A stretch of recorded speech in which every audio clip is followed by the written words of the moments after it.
So it's Danny Flexen here for Seconds Out. Delighted to be joined by my good friend and Hall of Fame promoter, Frank Warren, live via satellite, if you like, from his office. Frank, how you doing? I'm good. How are you, Dan?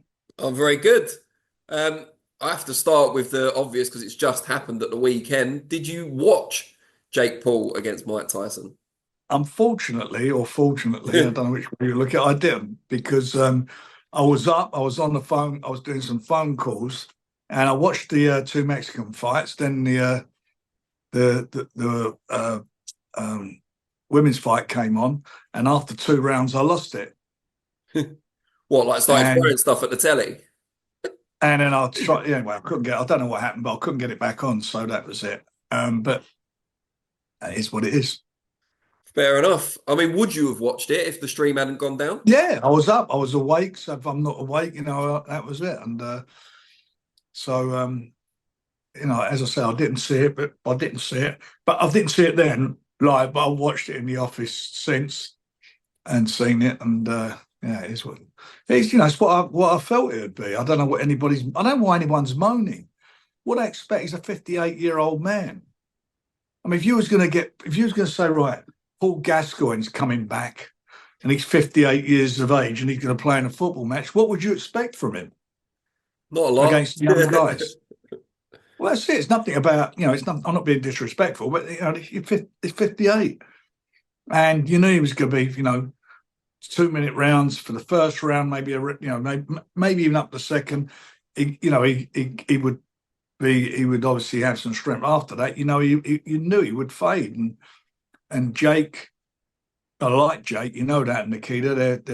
They're good friends, and good luck to them. And they've done extremely well. They picked the right fight for them to put on, and obviously that's it. But for anybody to be sort of moaning, I don't understand what they expected from Mike Tyson.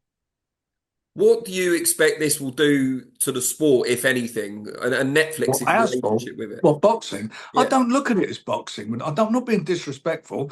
58-year-old man will never get licensed in here or Vegas or to fight.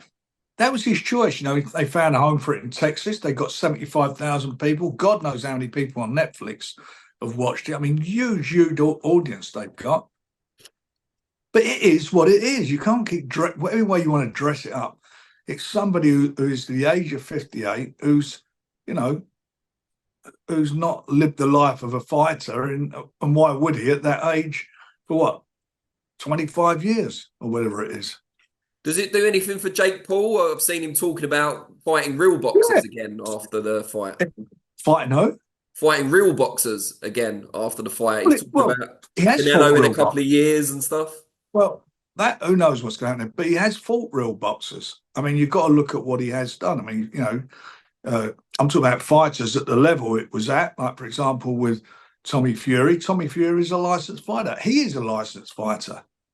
I mean, who's he going to fight? I don't know. I mean, who knows what he's going to do? One thing's for sure, he's got a tremendous following. He's got a tremendous, he's monetized his appeal, and that's what he's done, and I'm not going to knock him for that. And if somebody wants to, if Mike Tyson trains and does whatever he does, someone fighting and they got proper medical advice there. I don't think 58-year-old people should be boxing in any shape or form. I don't think 58-year-old people should, and I'm much older than that, but I don't think they should be playing professional football or rugby or whatever. Just it's not right. Anyone can tell you that. Anyone with half a brain knows that. So I don't know what you're expecting in the toughest of all sports I from see Mike on Tyson. social media, Artur Beterbiev is obviously the undisputed light heavyweight champion of the world currently, made an offer, perhaps tongue in cheek, to put it all on the line against Jake Paul. That aside, how far realistically do you think Jake Paul can go if he decides to go Well, through he's the not ring? going to, first of all, he's bulked up to being a heavyweight. I mean, he looks quite big, doesn't he? Now he's getting bigger and bigger. And if he did come down and do that, he would be out of his depth at this stage of the game. He's a novice fighter. I'm not being disrespectful. He's novice. He works hard. You know, you only got to look at him. He's working constantly, and he wants to be a fighter. He is a fighter. He's a licensed boxer. Forget about forget about Texas. He's been licensed in other states, and He has fought some boxers, some professional boxers. So, do you think if he dedicates himself as he has been for the last few years, can he get to any sort of level? I don't know. I've not seen him in a fight with somebody at that level. Tommy Fury. There weren't a lot in that fight. Tommy won it. I fancied Tommy to win it all from the beginning, and Tommy did win it. But there weren't a lot in it.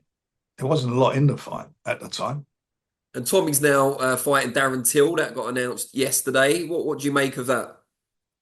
Yeah, he's found a niche for himself, Tommy. He's getting paid a truckload of money. If he carried on being a professional boxer, he'd be doing if he was doing 8 rounds still, he'd be getting 8 round money. If he can go and make big 7 figure sums fighting people, it's a no-brainer, isn't it? The brain won't distinguish whether those punches are coming from a licensed boxer or whatever. They are what they are. And that's his choice. That's his choice, and good luck to him. He made a heck of a lot of money fighting Jake, and big money made from that. And when you look at what I know what he was earning, because we were promoting him, what he was getting for other fights, it's a no-brainer in any shape or form. It's a no-brainer. You said you didn't see Jake Paul against Tyson as boxing. Do you see Tommy against Darren Till as boxing? Well, Darren Till, I haven't seen. He's never had. I don't believe he's ever. Has he ever had? No, a he was a very good UFC fighter, though. Listen, I didn't think Nagano. I thought Nagano would be a problem for a few rounds with Tyson, but he proved a problem for 12 rounds. And then you look, so who knows? Who knows? But it is what it is. It's under the Misfits banner, isn't it? Yeah, that's what it is. Let's move on to more traditional boxing. And Daniel Dubois, obviously, we've waited a while now. I'm sure you have too, for an opponent for him for February. People are talking about him fighting Joseph Parker, kind of as if it's a done deal now. What can you tell us? There's no done deal yet. Is he on the list? We're looking at a couple. We're looking at a couple of people, but we've got to get something done, because obviously we want him on that show in Riyadh on the 22nd of February. So when something is done, it'll be announced properly as per a Riyadh season event and a Riyadh season announcement. I won't be announcing it before then. I won't be talking or discussing it before then. Obviously you said you want to get it done sooner rather than later. What's been the sticking point? Is it a money thing? Is it people just don't want to fight him? No, it's at the moment we spent a lot of time on the situation with waiting for what was going to happen, whether he wanted the rematch or not with AJ, but it's not happened. So we're talking to 3 guys at the moment, and we're going to make our decision. Funny thing is, I met with Daniel, his dad and advisors today. They came up and we've had a good chat. So we'll move forward based upon that. And when you spoke to TalkSport, they said about AJ deciding not to go ahead with the rematch in February.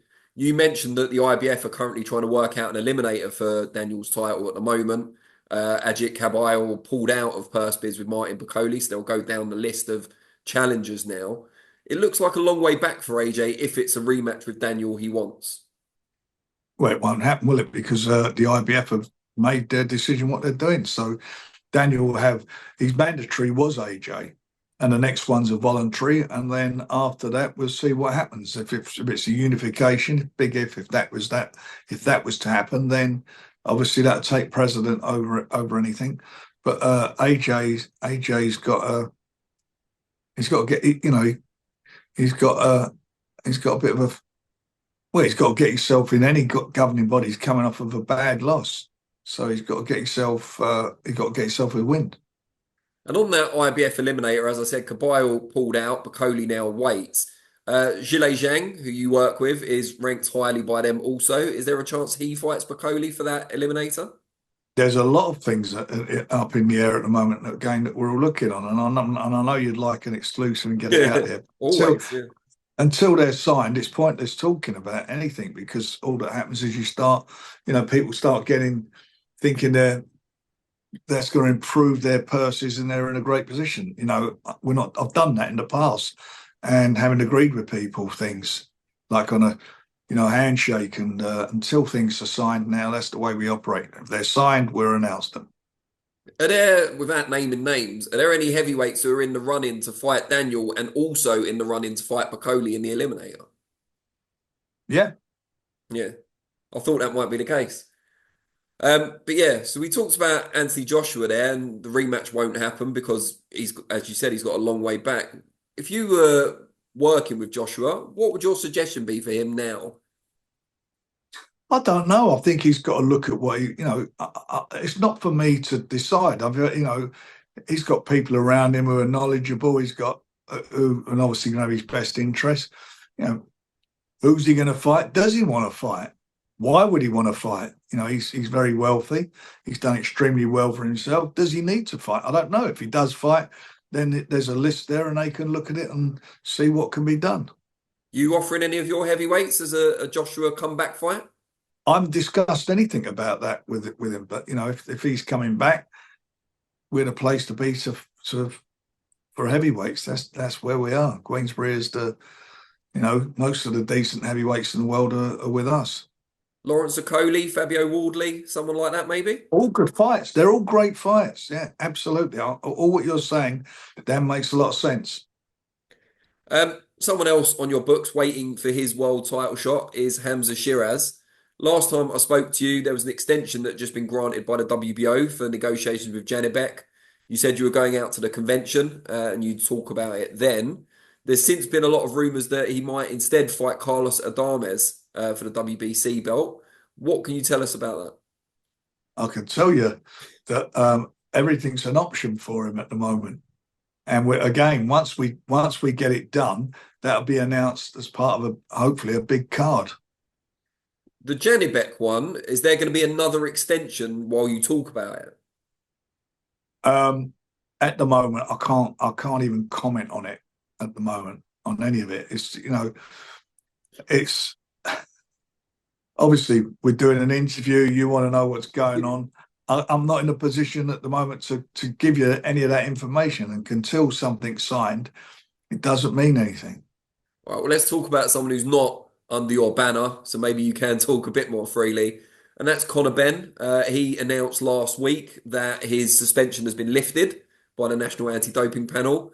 UKAD then sent their statement, which confirmed what he'd said, and also that the case itself had been dismissed at this point. I believe the board and UKAD have still got a little bit of time left if they want to appeal. It was 21 days from the announcement. It's been at least 2 weeks now, so I think they've got maybe another week to decide that. Has it changed your view of the whole situation at all, this latest announcement? Well, I ain't going to change where I was at the beginning. It should have been dealt with straight away, and it wasn't dealt with. It dragged on and on and on, and it is what it is. I don't know. I mean, I haven't seen the ruling. I don't think anybody has, and obviously, until the Border Control and UKAD make their decision as to what they're going to do, I think it's pointless anything I say, because I don't know. But they have the information in front of them, and on what, and based upon what evidence and so forth that got the decision as to where it was a couple of weeks ago, and we will see. And once that's done, one way or another, there'll be it'll move forward. But he has to be licensed by the Boxing Border Control if he wants to fight in this country. So that's again a procedure that Conor had to go through. Just on that, we spoke to Frank Smith last week, and he said, yeah, Conor hasn't currently got a British license, and he said he's not sure if they're going to apply for one because Conor's got a foreign license. He could fight on board-sanctioned shows as a foreign fighter, as other fighters do.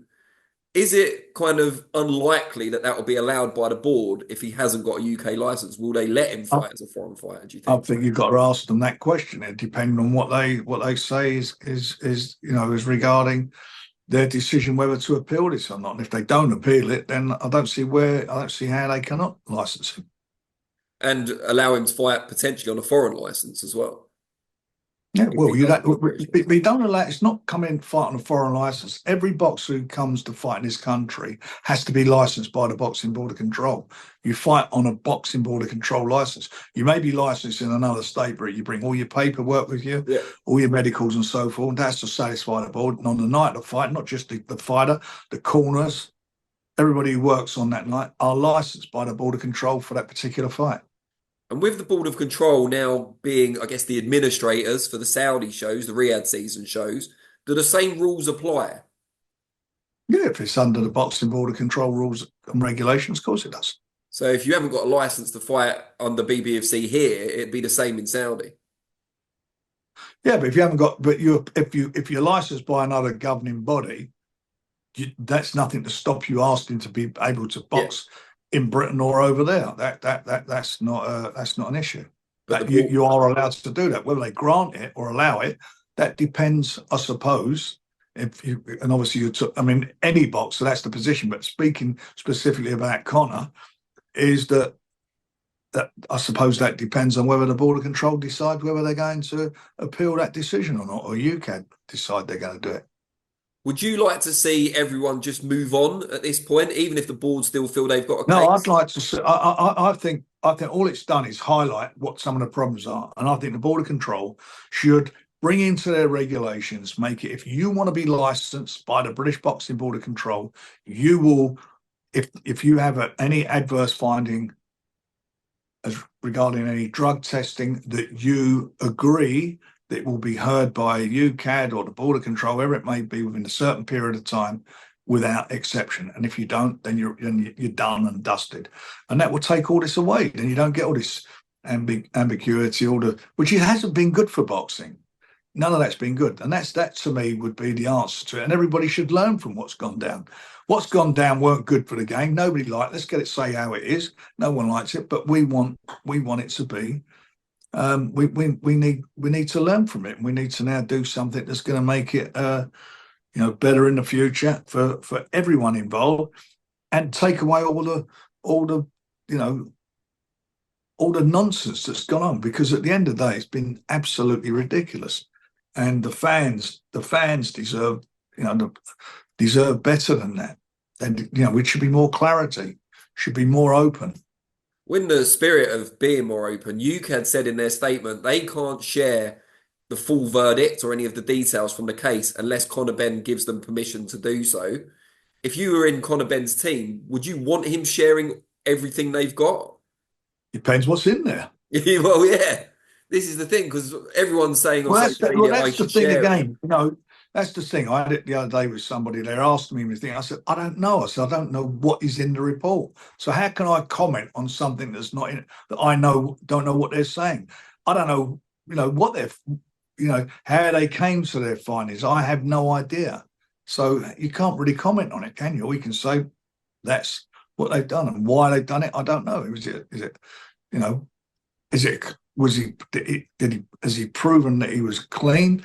Was it a technicality? Well, who knows what it was? But the fact of the matter is, it is where it is now, and everyone's got to move forward quickly. And the Board of Control and UCAD need to make their mind up what they're going to do, so this thing does get brought to a finality.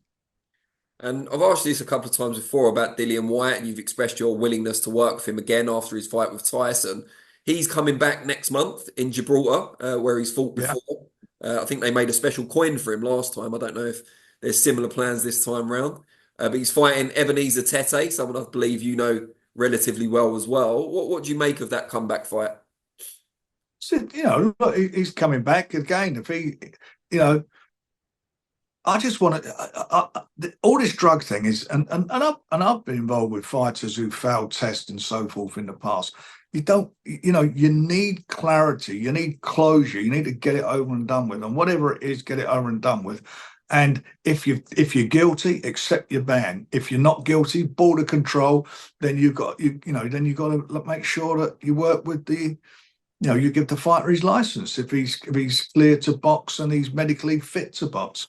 That's how I see it. Having said all that, and you talk about the fight, I mean, it's not a bad fight, then. It's not a bad fight for him. Yeah, you expect him to come through, though, I'm assuming? I would think so, but you don't look. all these guys, they're all getting on a bit, and it's what they got left in the tank. But I think he will come through. But it's quite interesting times for them all. Now, I mentioned our conversation with Matchroom's Frank Smith earlier. I know you guys have probably got a better relationship now these days.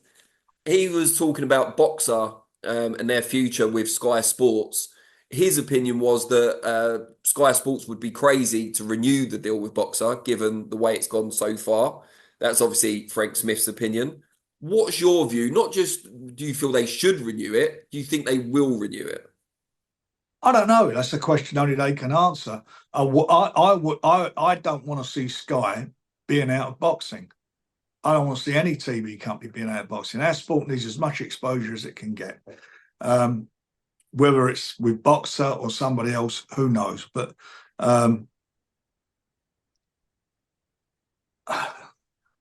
there's no love lost between Boxer and us. There isn't. So, I don't know what you expect me or anyone expects me to say about it. I mean, personally, I couldn't give a toss one way or another whether he's got a contract or not. And that's being very honest about it. But I would like to see Sky stay in boxing. From a objective perspective, as you said, no love lost. But from your opinion as a boxing expert, they've done 3 years now, I think it's been, in that relationship. Do you think what they've produced has been good enough to get a renewal? Well, it's not about doing what they've done. It's the fighters they've got on their roster. I don't know. I mean, I don't know who they got on their roster at the moment. And they've got a couple of fighters on there. Is that going to carry through a whole, another 3 years worth of boxing? I have no idea. They've had a few fighters beaten over the last 6-7 months, haven't they? Quite a few fighters beaten, I think. Yeah, obviously Chris Billum-Smith came up a little bit short over the weekend. I suppose that was the more. I would have made that match for him. To be quite honest. I don't get the point of it. I mean, he's got a big following down on the coast, and you could have kept him going with a couple of fights down there, and then got him into, maybe into a big match or a big fight. I don't know. He's a brave guy. I mean, I don't know him, but everybody I talk to about him says he's a really nice bloke, and he's a good guy, and he showed plenty of balls against a fighter who's very skillful. But he had his moments in the fight, but against a very, very skillful fighter who maybe didn't carry his power up, coming up from the lower weights up to his, to his sort of weight division they fought under. And, but it was what it was. A couple other bits. I spoke to someone you know well, Mitchell Smith, yesterday. He's making his comeback at the age of 31 now.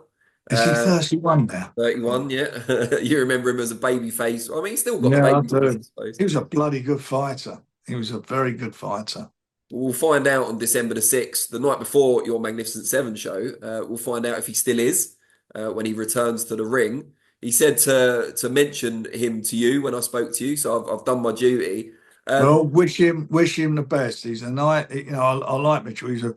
He's one of my disappointments as what I thought he would do, but that was self-inflicted, by the way. I'm sure he'd be the first to admit that. He was a bloody good fighter, very good fighter. It's a shame. Open to potentially working with him again, as I said, still only 31. Let's see what he looks like when he comes out. I mean, as it stands now. Until you see, what's he been out of the ring for quite a while? It's got to be 2.5 years. How long? It's 2.5 years, but it was 5 years. Is that all? I thought it was much longer. Yeah, well, there you go. It's 5 years. Then he came back. So he's had one fight in 7 years. Yeah. Yeah. Okay. Well, that's tough. But look, I wish him well, and I hope he does right. But he was there is a lesson for any young pro to look at and know that, boxing talent. And there are a lot of talented fighters who can get to a certain stage, but you need discipline and dedication to get to get to the very, very top echelon of the sport. And just with that in mind, one of the things you're known for is signing gifted fighters from the amateurs, often when they're still juniors or when they've just turned senior, because obviously it gives them a bit of a head start in the pros. When you're working with fighters that young, how do you do that? How do you keep them on the straight and narrow? Well, they're human beings. And what you're asking for any sportsman, and certainly boxers, you've got to give up your youth. All the things I did when I was young, like clubbing it, boozing, doing all the things that you do. You can't do that if you're boxing. You have to. You sacrifice. You sacrifice your youth, and it's whether you're prepared to do that. And you have to make big sacrifices if you want to be successful in anything you're doing, really. But for a fighter, you have to live the life, and you hope that the choices you make. And Mitchell didn't work. It didn't work out that way for Mitchell, which is a great shame. A real great shame. But for the ones that do dedicate themselves, there might be a few hiccups on the way. But at the end of the day, if you're there and you meet and you show that total dedication, that total blinkers on vision, that you've got to do whatever it takes, and you can't take your eye off of that ball or that aim, that goal. You get there, and the ones who are sensible do it. They do it. And I've seen guys who've not had the talent, real talented youngsters, where guys have not had that talent, but they've had the dedication, and they've come through and won things. I'm a big believer in. I like looking at guys who maybe didn't get on the podium squad or didn't go to the Olympics because their face didn't fit, but they're bloody good fighters. And we've done that with a few guys, brought them through who would never have thought. Me. Hamzah's an example. Yeah, and Daniel, of course, although he was on GB, didn't really didn't have much experience as a senior, and he's now world champion. And he's a world champion. He had a couple of hiccups on the way. But I guess he's an example of someone who's got that dedication, who has sacrificed a lot of his youth. Yeah, he has, and he's still got to make sacrifices. That's what you have to do.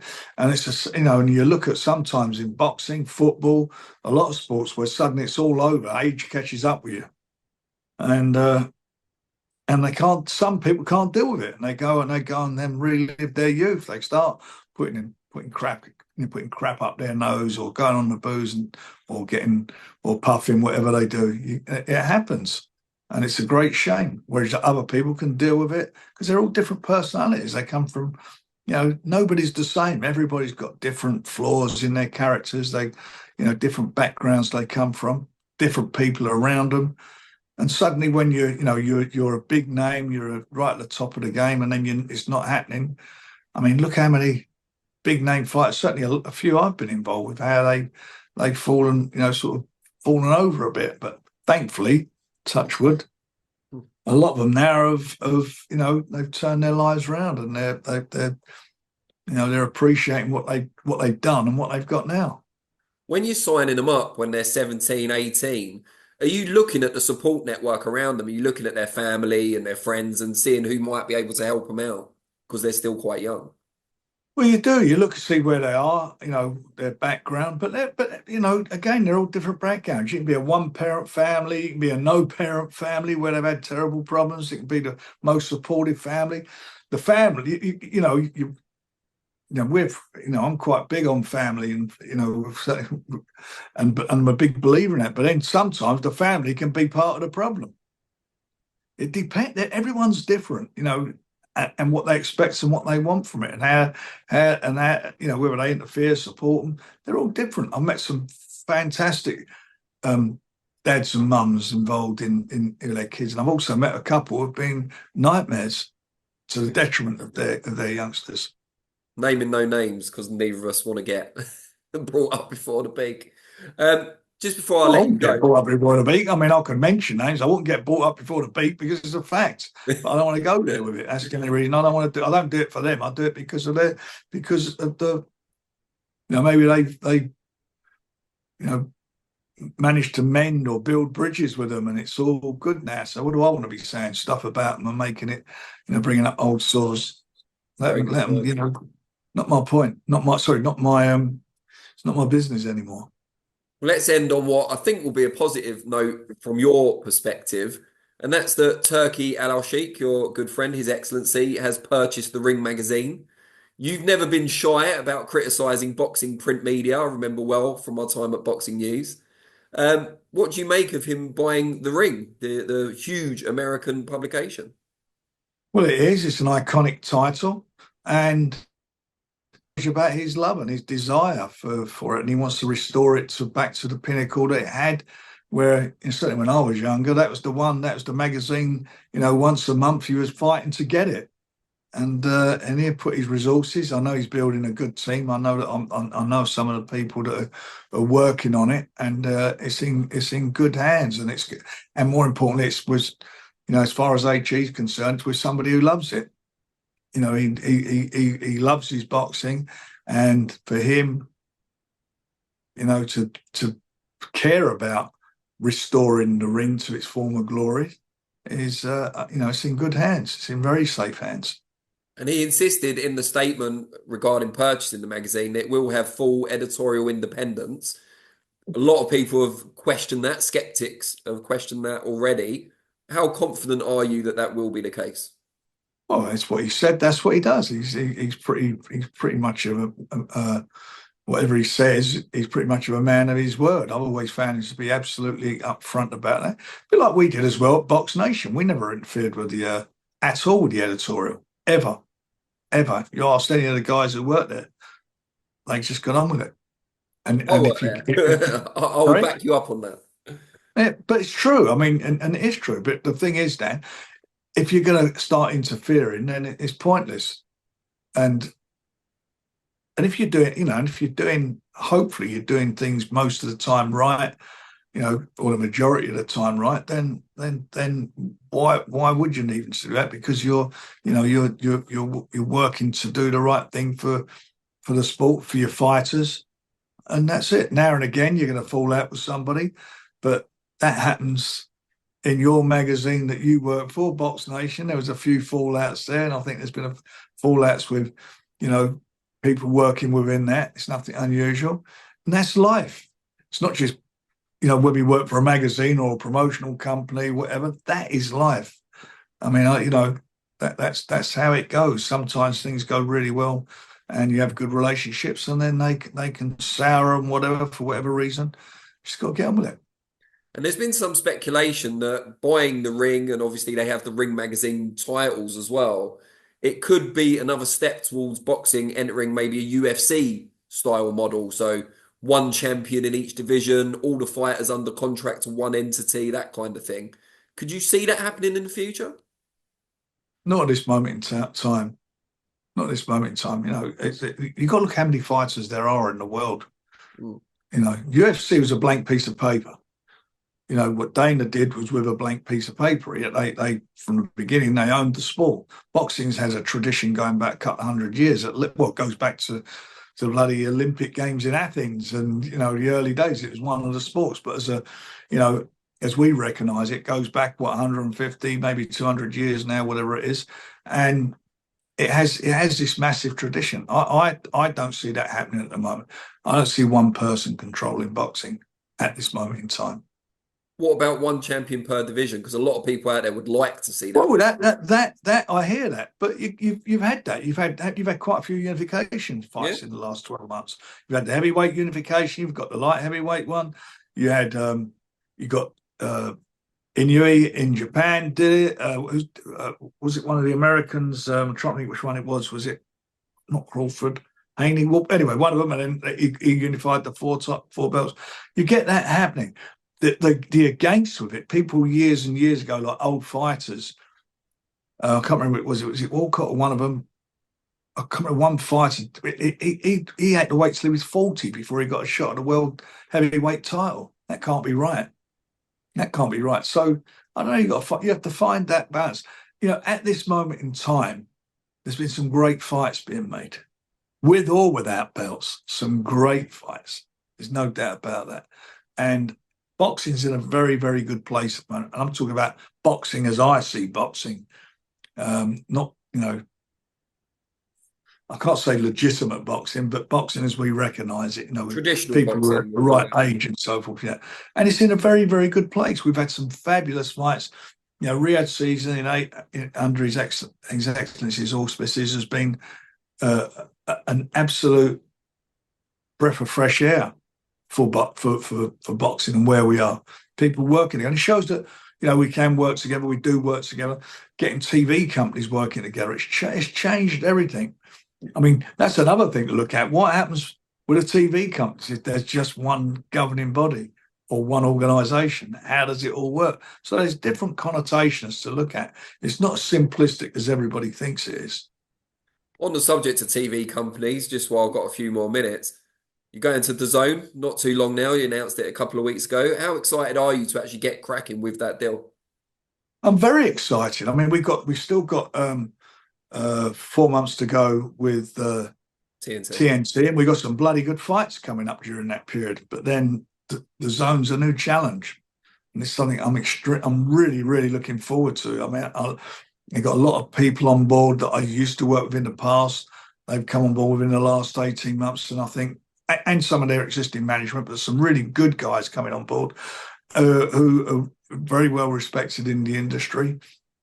Selene Blatnovic is unbelievable. I've met him. I never knew him until a year ago, whatever it was, and we were talking. He's been a revelation. So for me, it's a brilliant challenge for Queensbury under the guidance of my son George, with my other son Francis, with the fighters he manages and the other managers we work with. It's exciting times, really exciting times. It's going to be exciting for the fans. And I think we're going to have a fabulous 2025. I really do. I think it's going to be something extra, extra special. And I'm really, really looking forward to it. I've done it over the years with God knows how many TV companies, got to work with them and been part of, in some cases, developing their boxing from scratch. But obviously DAZN have other promoters on board. But that in itself for me is going to be quite a challenge as well, because we want to be the number one out of everyone. So that's what we're competitive people, like Eddie is and whatever. So that means we're all going to have to be on our toes, and we'll be looking to, outdo each other. And that can only be for the benefit of the subscribers. A lot's been made of some of the criticisms you made of DAZN years ago when you were on the other side of the fence. Did any of that ever come up when you were talking to them about this deal? Did they kind of rib you with it? I'm not going to listen. What I've said, I've said. I don't. A lot of criticism was made from people there about us.